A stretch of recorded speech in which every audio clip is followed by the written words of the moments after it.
Welcome to the 5th installment of the Chicano History Lecture Series. The purpose of the lecture series is to provide students with a framework for the Chicano movement in terms of its political and social impact. I hope that this lecture provides you with a clear understanding of the legacy. Before I introduce Dr. Najera, I would like to give a special thanks to the History Department, the University Diversity Committee, the Teaching Resource Center, and the CSUSB File Library. Also, Dr. Patel and all of the faculty and staff that helped us promote this talk. Last but not least, a special thanks to our advisors, Dr. Murray and Dr. Keating, for supporting and guiding us through this initial and final stages of the series. This would not have been possible without their help. Dr. Jennifer Najera is an associate professor in the Department of Ethnic Studies at the University of California, Riverside. Originally from Bakersfield, California, she earned her BA and PhD in Anthropology at Stanford University and the University of Texas at Austin, respectively. Najera is an anthropologist with an interdisciplinary training whose research interests include race, immigration, and education in the Mexican-Mexican American community. Her first book, The Borderlands of Race, examines the shifting culture of racial segregation in the South Texas community through the course of the 20th century. Her current research examines undocumented student activism and the politics of education. And without further ado, let's welcome Dr. Najera.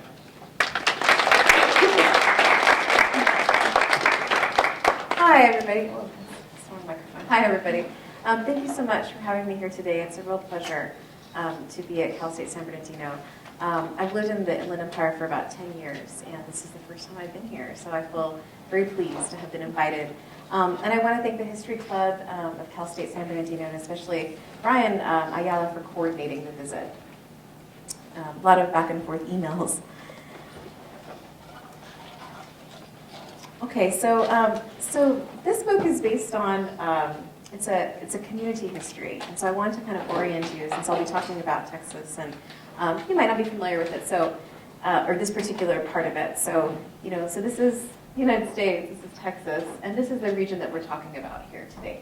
It's referred to as the Rio Grande Valley or the RGV, and the town that I've been doing my research in for this book is La Feria, and that's right here.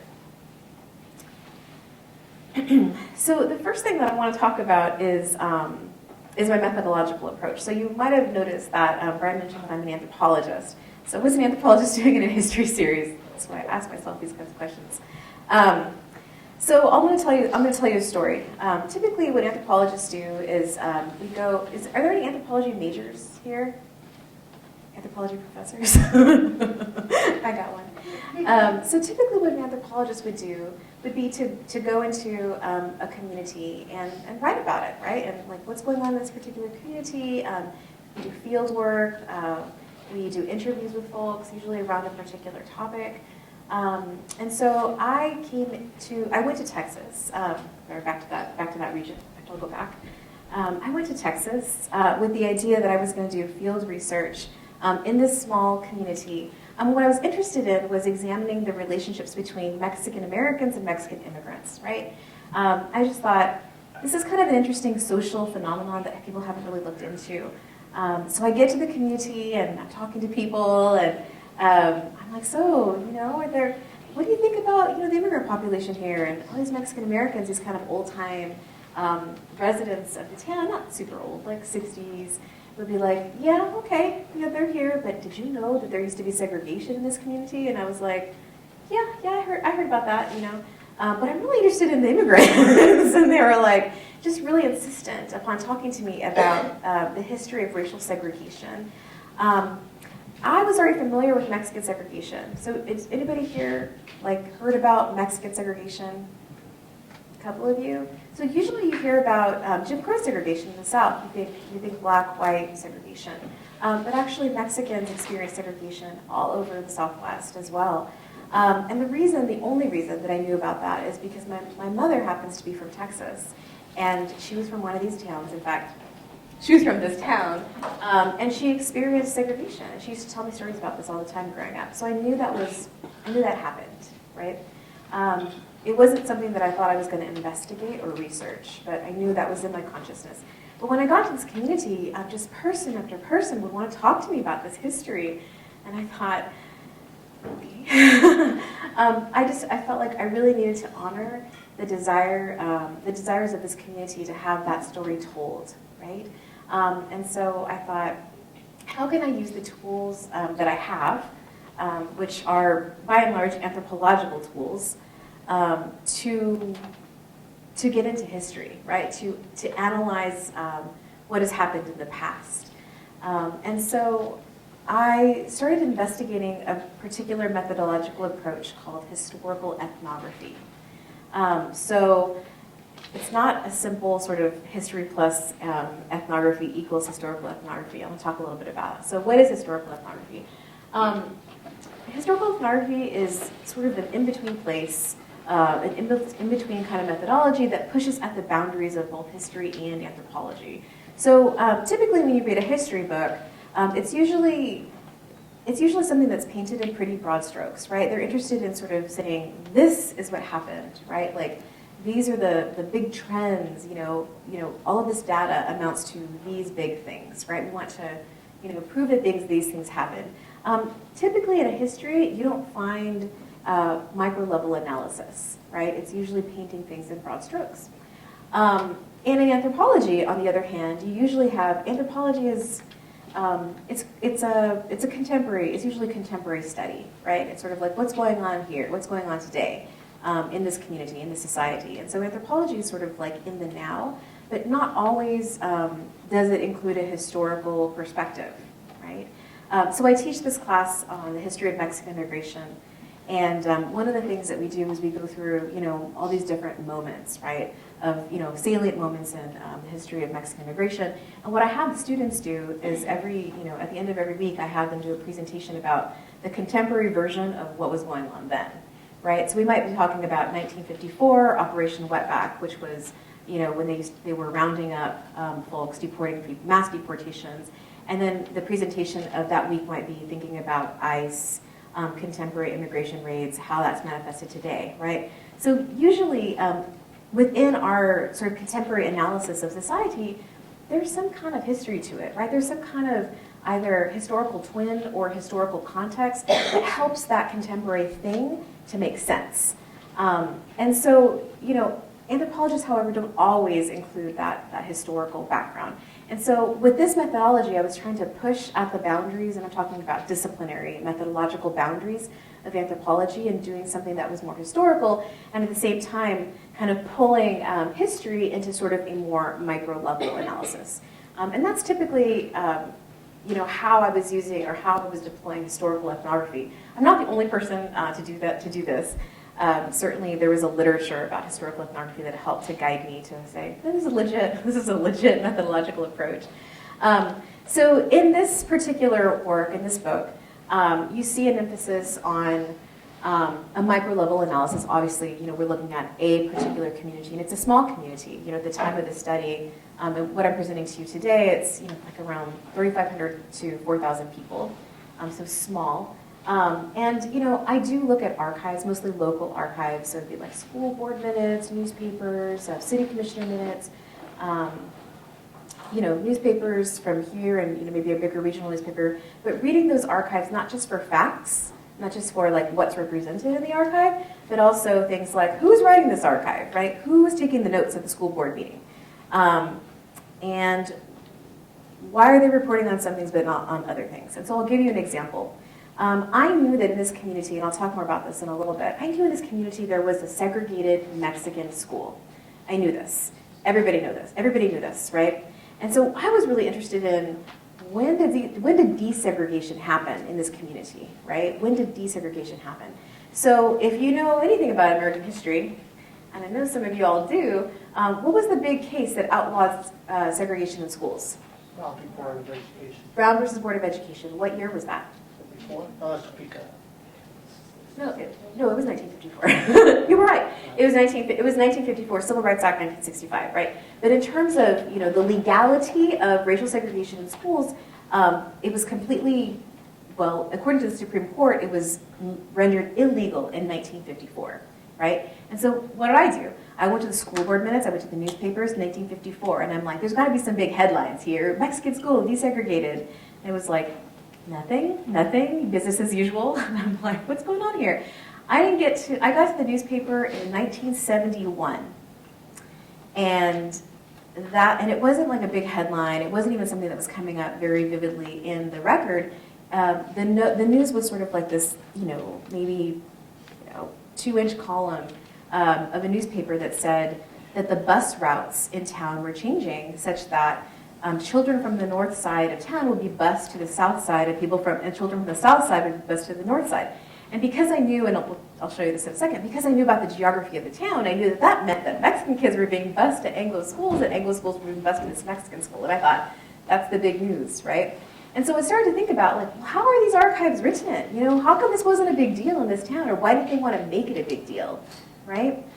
So when I talk about reading archives ethnographically, I'm reading them for values, right? Like, why is this more important, this less important? Thinking about who is constructing the archive. And really what I found was that a lot of the archives are produced by the dominant society, which in this town happens to be predominantly white, right? And the Mexican community the Mexican population in this community was very working class, very politically, socially subjugated, and they weren't the ones who were writing the archives, right? And so what I had to do then in this research was, of course, like do my due diligence, look at the archives and all these different ways that the history was being written, but also doing oral histories, right? So I did a number of interviews with older people. I started out with people of the generation like in their 60s, and then I started to reach out to folks in their 80s. And let me tell you, it's kind of a challenge to do oral histories with people in their 80s. You'd think that they'd be just like hanging out, they're retired, they've got a lot of stuff going on. They've got grandkids, they're babysitting, they've got doctor's appointments. And so it was really hard to kind of, get in there with those oral histories. But once I found one person who was willing to talk to me, she was very gracious. She was very gracious. She gave me a lot of her old photos to reproduce for the book. She introduced me to all her friends, and so I'm like buds with all the octogenarians in town. But it was great. It really opened up a whole other side of the history, right? That I was reading in the archives, but I knew there was a big piece of that missing. And so I was corroborating, what they said with what was represented with each other, because people remember different things. People remember things in different ways. People forget. So that was some of the methodology. And really, my focus, and this is sort of coming back to the anthropologist in me, was on culture and cultural change. So let me talk more about that.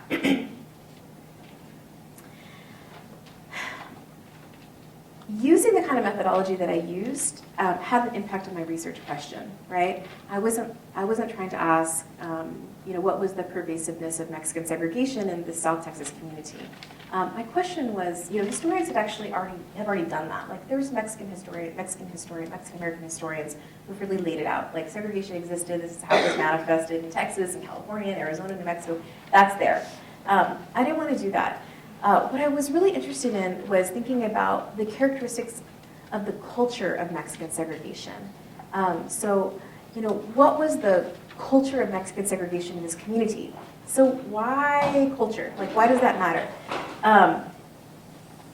Part of the reason why it mattered to me was that the more I talked to people about Mexican segregation, the more I realized that it wasn't an easy thing to write about, because it was very inconsistent.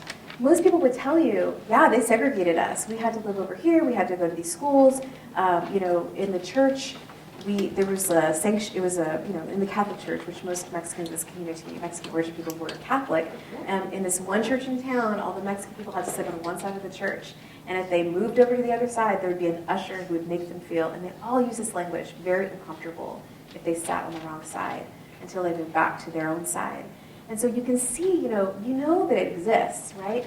But on the other hand, I would always meet people who would tell me about exceptional Mexican people, right? Like, oh, but so-and-so, yeah, he had his kids in the white schools. Or so-and-so, they had a house on the Anglo side of town. And I was like, well, okay, so how am I going to write about Mexican segregation?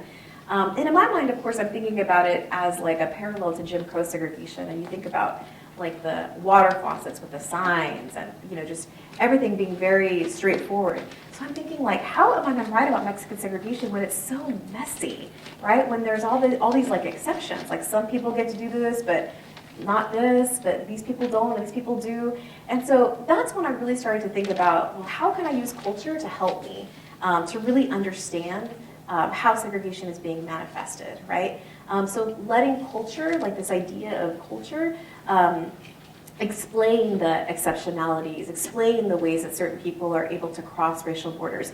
But most of all, to explain how segregation changes over time, right? Because that was something else that I found, was that segregation in 1920 and segregation in 1950 and segregation in 1970 look quite differently, right? Like it's definitely a different social structure in each of these different time periods. And so this is where I felt that, thinking about the culture of segregation was really instructive.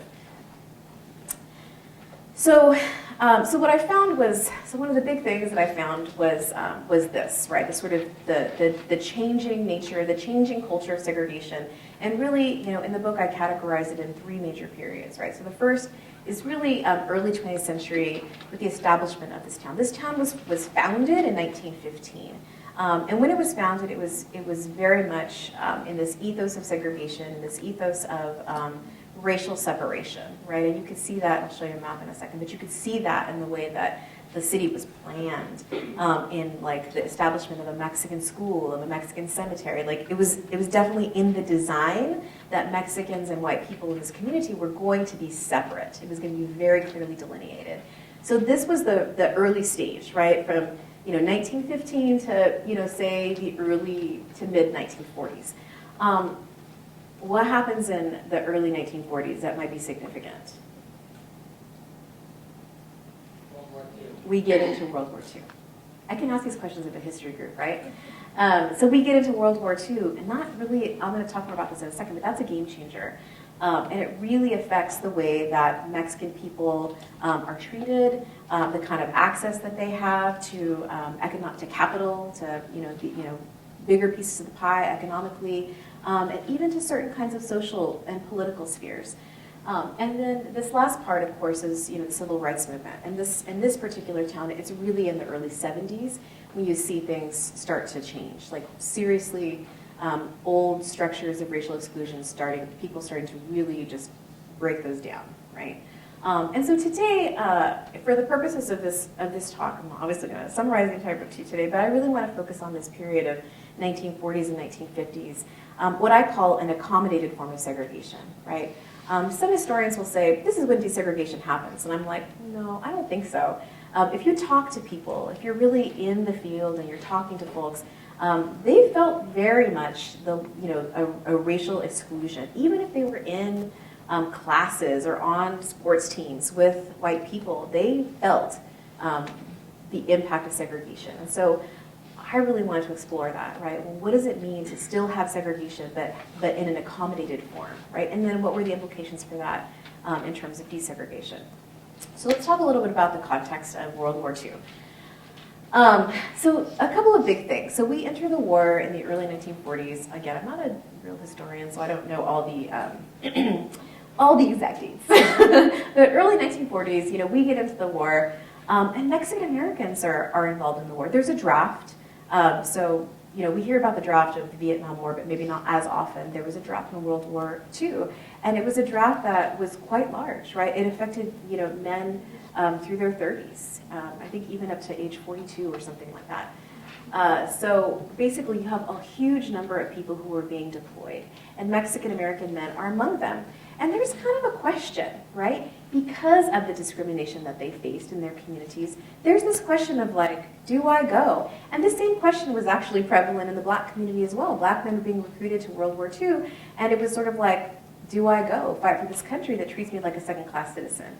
World War II was no joke, right? World War II was an intense war. It's not like today where we have these technologies where we're flying a drone, right, and dropping a bomb. During that war, it was about bodies on the ground. It was about, literally, these men knew that they were going to sacrifice their bodies, their actual physical bodies, for the purpose of their nation, right, and for a patriotic purpose. And so it was a question, do we go, do we stay? A lot of Mexican-American men decided that they were going to go. Some Mexican-American men decided they weren't going to go, that they were going to be arrested, that they were going to go to Mexico, they were going to do anything else besides fight for this country that treated them, you know, as second-class citizens. But there were a lot of Mexican-American men who did go to war, and those men, you know, did begin to feel an increased sense of investment, right, in this country.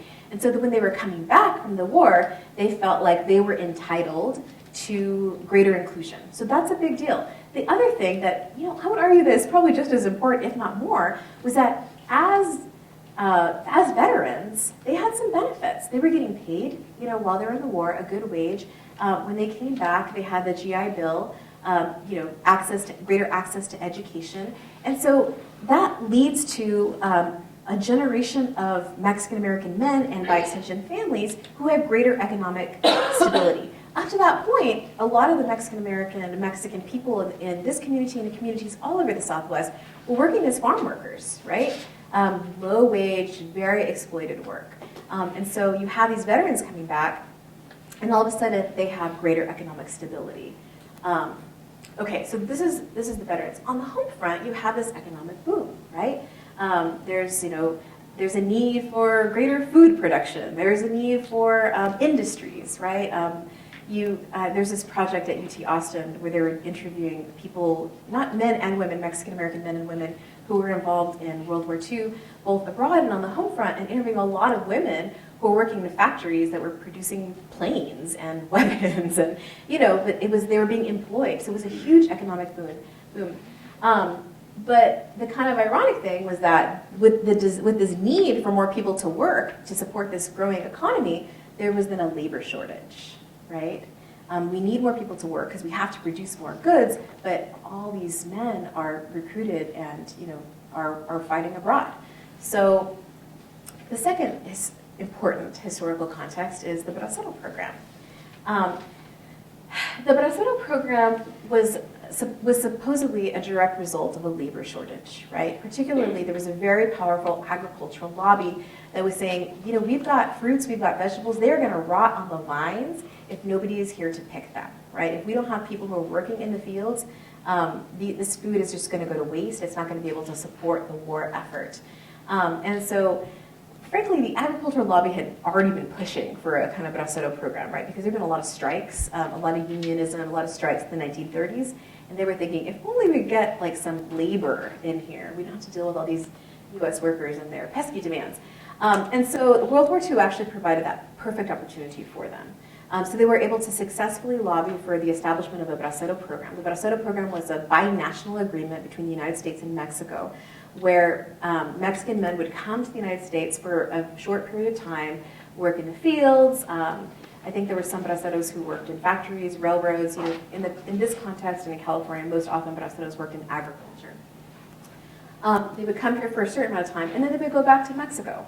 And then the next year, if their contract would come up, they would come back, and then they go. It was circular migration, right?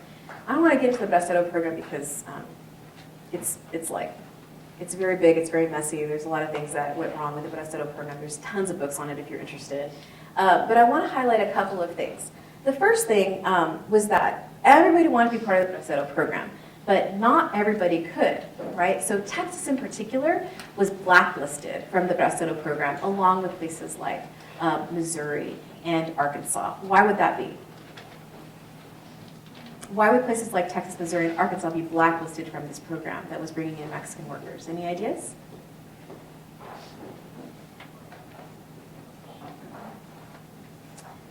Starts with an S. So no, not just segregation, but discrimination, right? So because the Mexican government had a say in this contract, and because there have been so many reports of discrimination against Mexicans in place in Texas and in other states in the South, Mexico, the government of Mexico, exercised its right in negotiating and say, you know what, you can have this Bracero program, but we don't want any of our people going to places where we know they're going to experience extreme discrimination, right? And so that was like a huge blow to Texas in particular, because they had a huge agricultural economy, and they really were banking on having Mexican workers to support that economy. And so they started this commission called the Good Neighbor Commission, and this is in the mid 1940s, like 1946, 1945. And they're out in communities interviewing people. How do you feel about Mexicans, and how are race relations, and do they have access? And they found that there was still work to be done, but things were changing for the better. But basically, there was an impetus for the government of Texas as a state and the local governments to be a little bit easier, to ease off on the kind of rampant, blatant discrimination that they had been practicing previously if they wanted to have the Bracero program come to their state, right? And eventually, they were able to bring Braceros to their state. And so that was huge. And then what impact did the Bracero program have on local economies? Well, because these communities were segregated, the Braceros were usually shopping in Mexican stores, right? They were living in Mexican neighborhoods, they were shopping in Mexican stores, eating in Mexican restaurants, and so this local Mexican merchant class was also experiencing greater economic stability. So on one hand, you got the veterans who are coming back, and they've got increased economic stability, and then you have this emergence of a merchant class who's serving Braceros, who also has increased economic stability. So that's something, right? That's amounting to something in terms of creating space, right? So what I argue in this book, and especially when I'm talking, about this particular period, is that the 1940s is really when we begin to see the lines of segregation, these very hard racial lines of exclusion and inclusion, really being blurred, right? You're trying to read that. It says lines of segregation, and I was trying to make that, a little fuzzy there because of the point, right? The point is that the 1940s, all these things were going on, veterans, World War II, economic stability, all of this, and the pressure, right? The political pressure is leading to some softening of those once very, very clear, very hard lines, racial lines that Mexicans couldn't cross. And so you could see this manifested in a few different ways. So this is what I was referring to when I was talking about the city in its initial planning, right? So let me explain this to you a little bit. Has anybody ever heard the phrase "across the tracks"? Or they live across the tracks. It's kind of an older phrase. Maybe it would be like a freeway now, on the other side of the freeway. Well, back in the day, when the railroad came in through South Texas, it created kind of a natural border. The railroad tracks created kind of a natural border in the town. And the way that the city planners had envisioned it was that this area north of the town was going to be where Mexican people lived, right? And they used to call it Mexicata or Mexiquito in the city records, and that the white population was going to live on the south side of town. And this is sort of the business sector. So this is Main Street, and you have all these sort of storefronts, businesses here. But this is the residential area. This is the Anglo residential area, and this is the Mexican residential area. What do you see? Much smaller, right? What else? The properties were right on top of each other. They were in minimal compliance with the law, right? Like 5 feet. 5 feet from the property line, the house was constructed. And then you have, just things like open space, right? There's some parks, there's a little bit of infrastructure. All of the government buildings, say City Hall, the school district office, was all located on the south side of the tracks, with one exception. There was one city government building that was on the north side of the tracks. Any guesses of what that might be? Welfare. At the time, it wasn't a huge welfare system, but jail, right? So the local jail was on the north side of the tracks. That was the only sort of city building that was on the north side of the tracks. After the jail burnt down, they rebuilt it on the south side of the tracks. But all the schools, there was one school on this side of town, and it was a segregated Mexican school. All the other schools, junior high, high school, white elementary schools were down here as well. And so one of the changes that you see right away is a shift in these patterns of residential segregation. Texas is part of a land grant, right? So here in California, it's not super common for you to meet people who who would say, my family's been here since 1700, right? Right, not very common. In Texas, you find more of that, right? So there are people who have been living in this region, in the region of the Rio Grande Valley, since the 1700s. That's when it was colonized, right? Actually, yeah, that was when it was colonized. And so there's all these land grants. And there's families, who've been there for a long time. Some of these families, these landed families who were Spanish and then Mexican, had some property, right? So if you look at property records, which I did, in the early 1940s, you have about 20 families who were living, Mexican surname families, who were living in this part of town from 1940 to, say, 1945. From 1946 to 1950, that number doubles, or more than doubles, to about 50, right? So prior to this, you have just literally a handful of Mexican people living on the south side of town, but you see this boom, right? You see World War II, you see the braceros, you see this sort of increased economic stability, and all of a sudden, these people are buying houses on the south side of town. Not all of them, right? Some people are choosing to stay in the Mexican community. There was one funny story where this man was telling me that his parents didn't want to leave their house. It was on the Mexican side of town. They didn't want to leave their house, but they wanted to live on the south side of the tracks.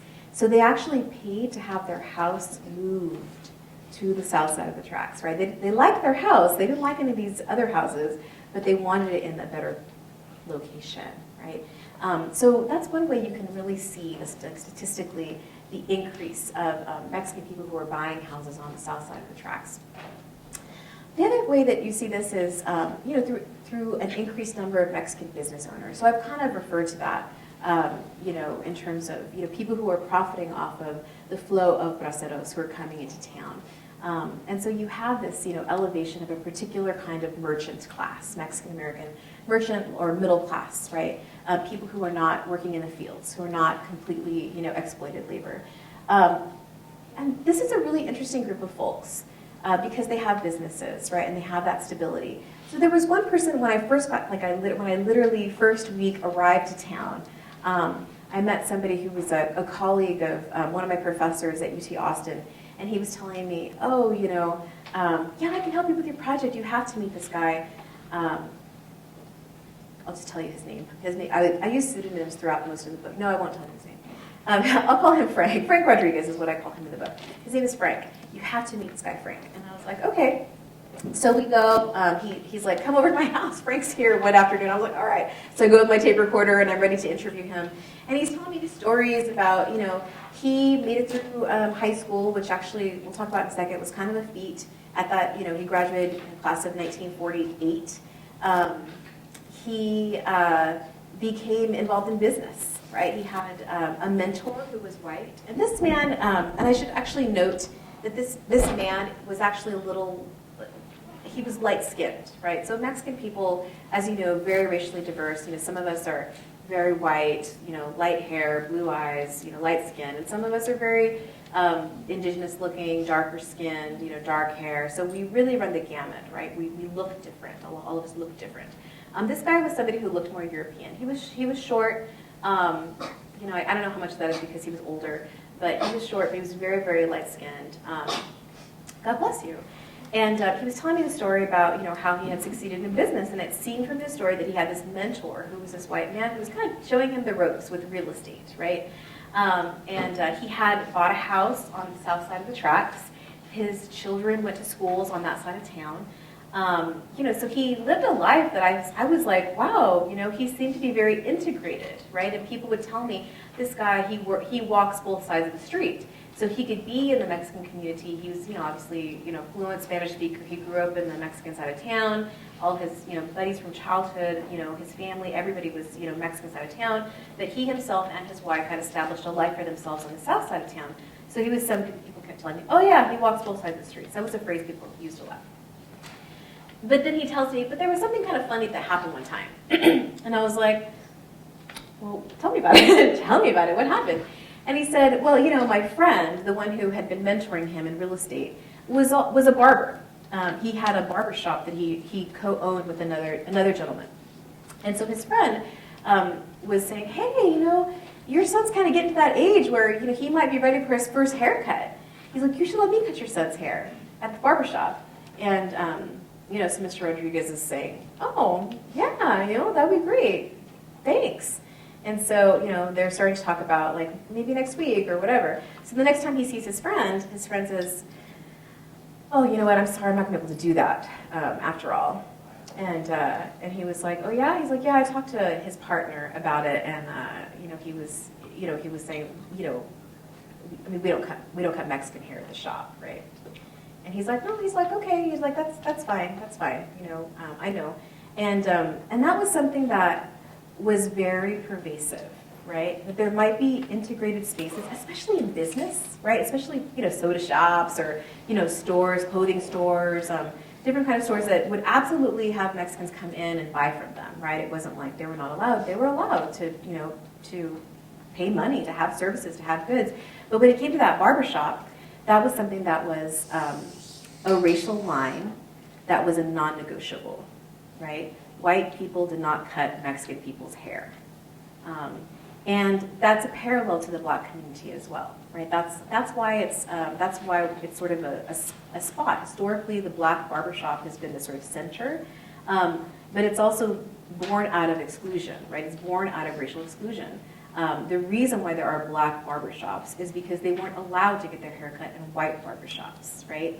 And in terms of segregation, both communities, it's really one of the last places that integration occurs because of this idea of contact with a body that is seen as racially inferior, right?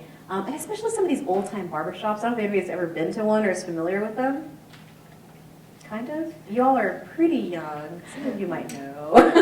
I went to one just because I was interviewing somebody who was a Mexican barber, and it was really interesting. They do this whole thing. It's not just about like the haircut. It's like the shave with the straight edged razor. They do like a massage, like all this. It's very intimate. They're really touching your body. And so that was a factor, right? That was definitely a factor. That was definitely one of those. Even in this era of an accommodated form of segregation, when you see this person who you would think like he's basically living a life of complete inclusion. Not complete inclusion, right? There were always going to be some lines that he could not cross, right? So we've talked about residential shifts. We've talked about business, economic access. I want to talk a little bit about the school system. The school system was another area where you could see the shift in segregation, right? So I've mentioned to you, this is not from the 1940s. This is probably from around 1920. But I wanted to show you like an archival photo. So the way that school segregation was manifested in this town was, obviously first and foremost, the establishment of a Mexican school. So there was a Mexican school on the north side of the tracks, and typically it was rife with all the horror stories that you hear about segregated schools, right? So you have teachers who are, some teachers who are really, really gracious and generous, and some teachers who are, have that kind of prevailing racial attitude at the time, which is discriminatory, right? But across the board, there are very high levels of attrition. So you have this Mexican school that is supposed to go from like K through 4, and some people make it, some people don't. But there are very high levels of attrition. So the number of kindergartners who start is, a very far throw from the number of people who end up graduating from high school. And so the way that it was set up was that there was a segregated Mexican school, and then after a student had completed the 4th grade, they could go to the junior high on the Anglo side of town, right? And then they could go to high school. But again, these high levels of attrition. And I was asking, well, so y'all were integrated basically after elementary school. And they were like, well, first of all, there weren't that many of us who made it to this next level of school. And second of all, even though we were in the same schools, we were segregated by track. So the A track was reserved for white students, and the B track was reserved for Mexican students. And they would tell me, again, there were some exceptions, right? So if your parents, had a little bit more money, you might be put into an A track, right? Or if you were really smart, you could be put into the A track. But you would rarely see an Anglo child be placed to the B track. In fact, this one, I don't know if this is true or not, because I didn't corroborate this, but this one gentleman told me there was because he was somebody who was on the A track. His family had a business. He was very light-skinned, so he was always A track. And he was like, there was a girl in my class, and she was definitely special needs, but they never put her in the B track, right? She was always in the A track along with us.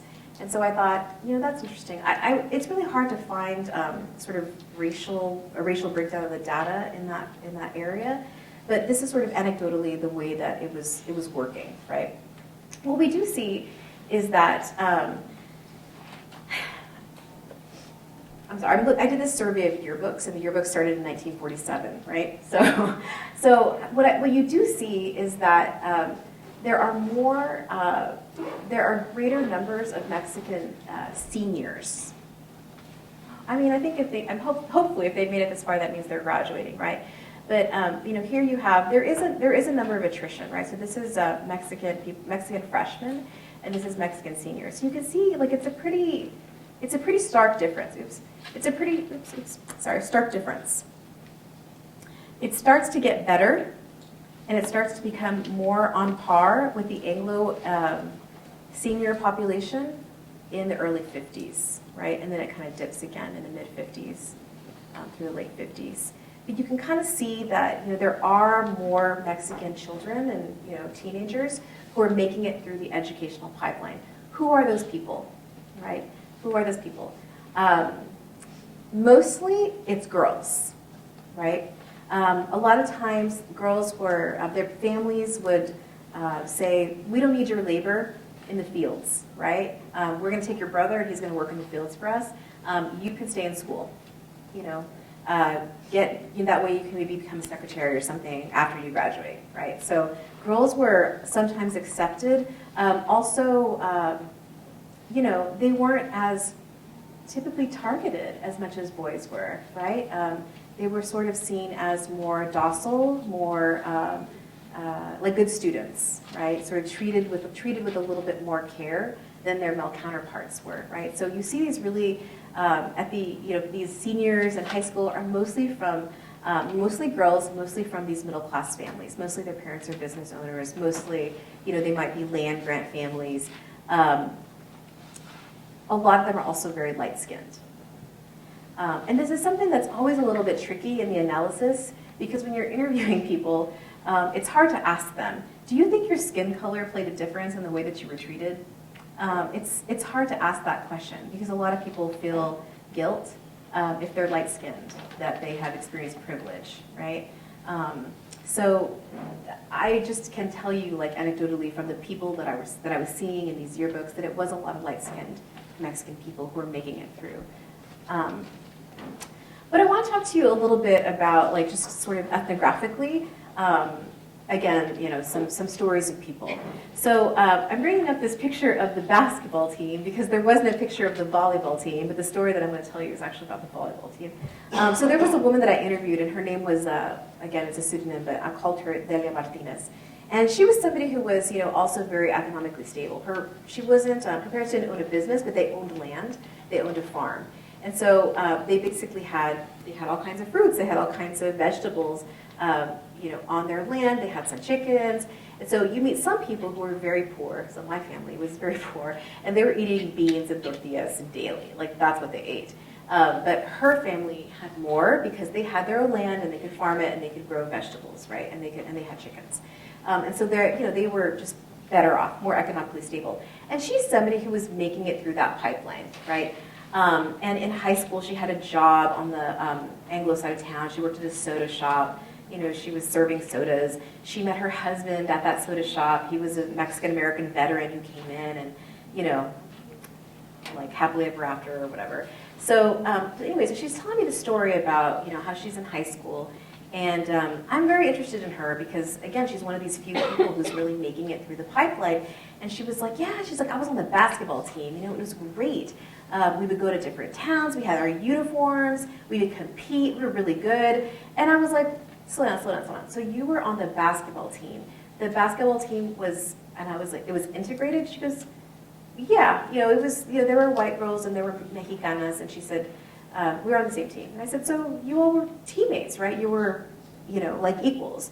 And she was like, well, no. Like she thought, and she read it as sort of social snobbery, that they thought they were better than us. Like they always thought they were better than us. Like they didn't really want to socialize with us. So they would go and they'd be on these teams and go to these different communities and compete on a team with people who didn't see them as equal, or in her mind, she perceived that they didn't hang out, they didn't see them as equal.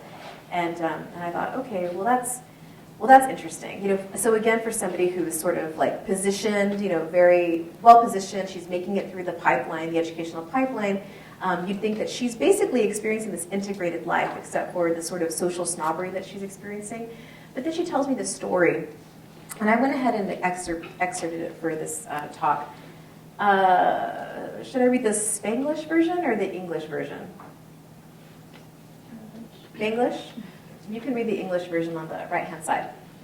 So she says, in my 12th grade, I was real angry con las americanas. And they would call white people americano or americana, like so American. I was real angry con las americanas porque Lansing Hill Park in Harlingen? And that would be like a big city outside of La Feria, where there was this park, nice park with a pool. Las americanas querían ir ahí swimming for a treat on those seniors. So they got that pool in the park, rented in Harlingen, pero no nos dejaron entrar al swimming pool. Tuvimos que estar allí en el deck del pool. Y allí en el deck estábamos viendo nosotros que las americanas acá estaban swimming and having fun and yelling and everything, y nosotros allá arriba, just watching them. No nos dejaron entrar con ellas al swimming pool porque éramos mexicanas. Imagine that. I was so angry. And actually the line that I cut out was, I'm still angry. That's what she said at the end of that. So I'll just read in English. In my 12th grade, I was real angry with the Anglo girls because, Lansing Hill Park in Harlingen, the Anglo girls wanted to go swimming there as a treat for the seniors. So they got that pool in the park rented in Harlingen, but they wouldn't let us go inside the swimming pool. We had to stay on the pool's deck. And from the deck, we were watching the Anglos were there swimming and having fun and yelling and everything. And we were up there just watching them. They didn't let us get into the swimming pool with them because we were Mexicans. Imagine that. I was so angry. And again, I'm still angry. And I'm talking about a woman who's 80 years old at the time of my interview with her. Okay, so she's telling me the story about when she was a teenager. And she's recounting it with a lot of emotion still, right? Like it really affected her pretty deeply because all this time that she thought like it's social snobbery, like these girls, they think they're better than us. It became then manifested more than just an attitude, but an actual policy that they didn't just think they were better than us, they were making it that they were, but that they had access to things that Mexican people did not. So it became sort of codified, that attitude, those racial attitudes were becoming codified, right, through these practices of segregation. And it was very affecting to her. And she was still very angry. She would tell me, she was like, to this day, they're organizing reunions and inviting people to go. She's, I never go to those things. She was really not having it, right? And we're talking about, again, something that happened nearly 70 years prior. So what I want also to point out about this story is not just an incidence, not just like an incidence of racial discrimination, not just like the barbershop story. I don't want just that to be like, that is one thing that happened and this is one thing that happened. I want you to think about this as structural, right? Something that is, it's a big phenomenon, right? Like these are practices that are embedded into the social structure. They're racial ideologies, right? Racial ideas about Mexican people that are then embedded into the social structure. And it's not just about a series of events. In these two events that I've highlighted, what I really want to point out is that within this accommodated form of segregation, where you have a lot of messiness, where you have people who are crossing racial boundaries, and I've purposely highlighted two people who were definitely in Anglo spheres, right, in Anglo classes, on Anglo sports teams, doing business with white people, right? Like that was their life, like crossing those racial borders. But coming to that point, coming to a certain line that they could not cross, and in both of these incidences, that line has to do with the body. Because what's a swimming pool, right? A swimming pool is where you like get into that pool with your body, right? And you are in a pool with other people's bodies. And there's that proximity of whatever's on your body is coming off in that water, right? That is the line within this accommodated form of segregation that is not to be crossed, right? It's this very deep kind of enduring belief about the racial inferiority of Mexican people and bodies. And what I thought was really interesting was was also the cemetery issue. And I interviewed this woman. She actually passed away in the first few years of my research. She was older, like in her 90s, right? And she was talking about the cemetery. She was like, even in death, they discriminated against us. That they didn't want our bodies buried next to their bodies. And I mean, I was thinking, that's deep. You know, that's a really kind of intensely embedded racial ideology about the inferiority of the racial inferiority, the bodily inferiority of Mexican people, right? So now I'm feeling kind of like, oh no, because I'm kind of ending it on this downer note. Sorry. I should have talked about integration. I'll do that. You know, you can read the book and get into that. But basically, here's what I want to sort of point out, and the reason why I'm highlighting this particular moment in the book is because I think this is actually something that people don't really talk about. Like, people will talk about segregation as something that happened, like as a totality. But I think that this idea of like crossing racial boundaries, like looking at these people who are exceptional and like how they're living their lives, but then like those boundaries that still remain, the racial boundaries that still remain, I mean, I think that's fascinating. It's not something that people really get into, and that's why I wanted to present it to you today. And so, so basically, you know, what I want you to take away in terms of thinking about 1940s, 1950s racial segregation of Mexicans is that there is inclusion, right? There are people who get to cross those boundaries, but that crossing is limited, right? There's only a limited kind of inclusion, and that those limits usually happen around racialized bodies, right?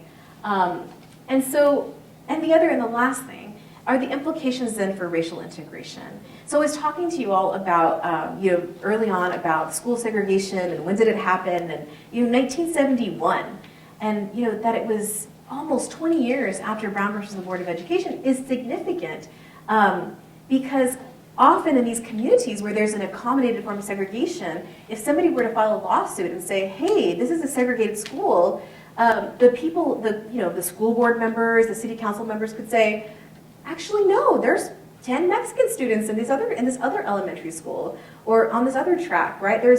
Because there was this sort of flexible border crossing, there were always examples of exceptions, and that made it hard to mandate desegregation, to say you're out of compliance, like you need to be sued, you're not going to get federal funds, when these communities could always point to the exceptions and say, hey, no, we're good, like we still have these people, right? These kind of token people who are making it seem like we've got at least a facade of integration. Right? So this accommodated form of segregation, it's not just interesting culturally, I think it is interesting culturally, but I think politically it was significant as a strategy for making it that much harder for the civil rights legislation to really take hold in these particular communities. So I hope that I've given you a little bit of food for thought, and I really appreciate your attention and your time, and would love to answer any questions that you have about this work.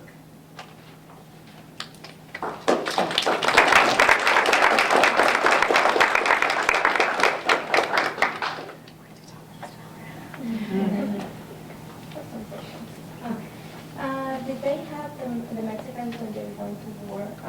Did they have the same benefits that the other veterans, or did they have different benefits?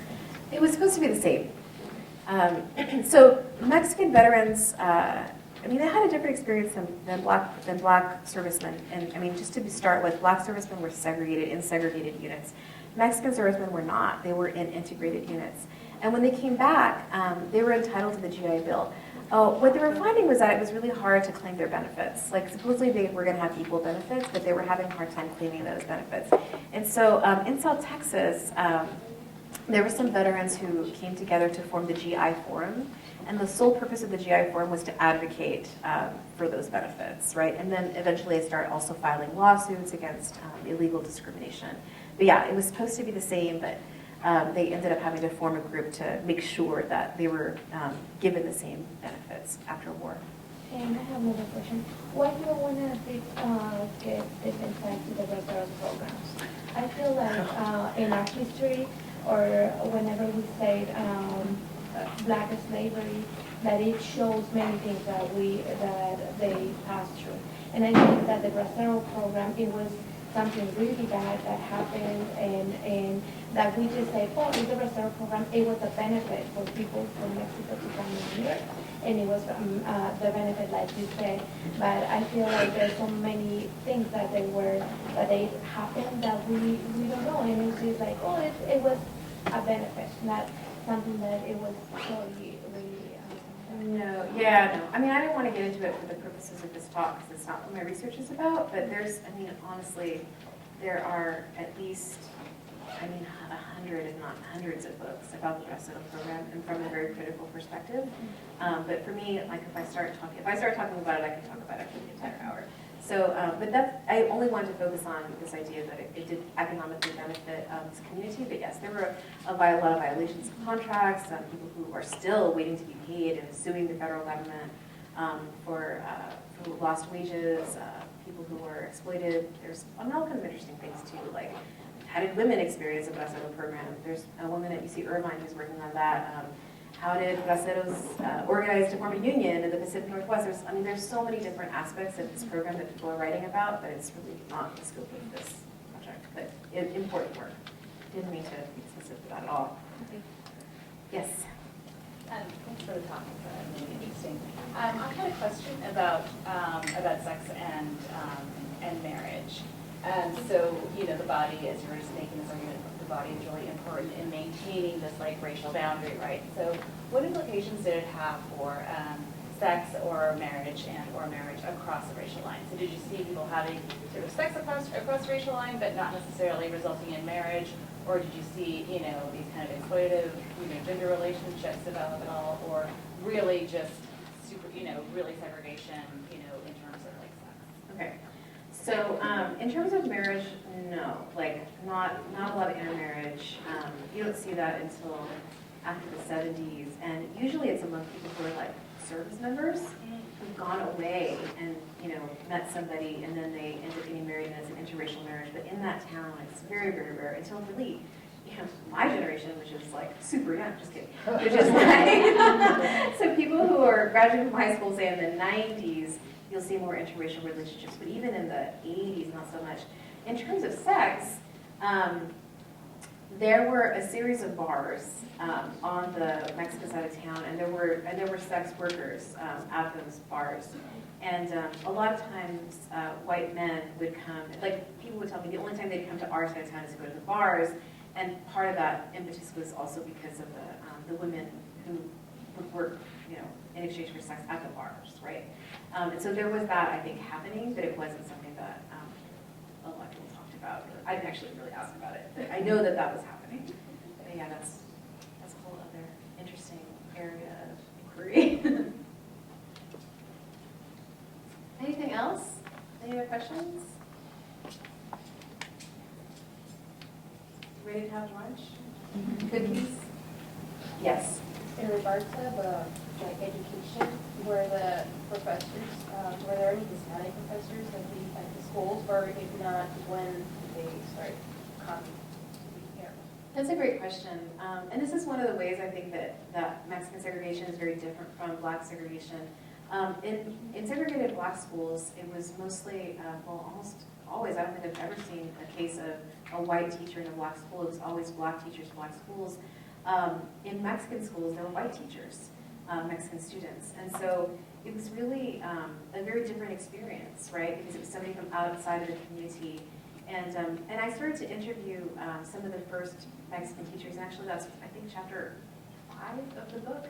And they started to come in the late 1960s, really through the impetus of the civil rights movement, different acts for education in low-income areas. And so these women were really, a lot of them were started out as teacher aides, because again, we're just kind of broadening access to education. A lot of Mexican women it was a huge feat for them to graduate from high school, but then to make it to that next level of college was something that was, there were very few women who graduated from college, or people who graduated from college at that time.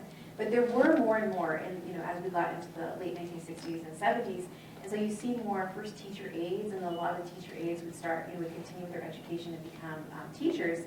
And it was really this kind of interesting phenomenon, because they would talk to me about, teaching at a Mexican school and the sort of racial ideologies and even just in terms of cultural knowledge, right? So like this one woman was saying, there was a teacher who was scolding, and actually there's two women telling the same story.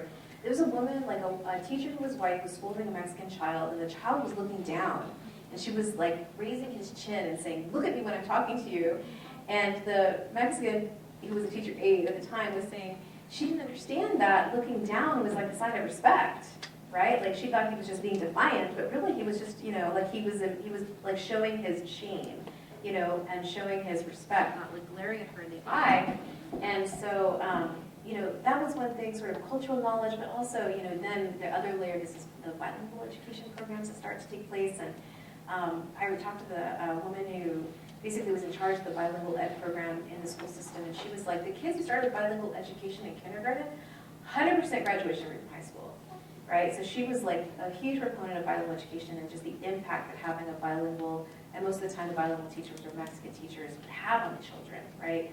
So, so I think that the idea, I think teachers, teacher competition, what I found in my research and of the literature was that there's just much more written about black teachers, but I think that, there's probably more research that needs to be done about the impact of Mexican teachers on children historically, especially historically.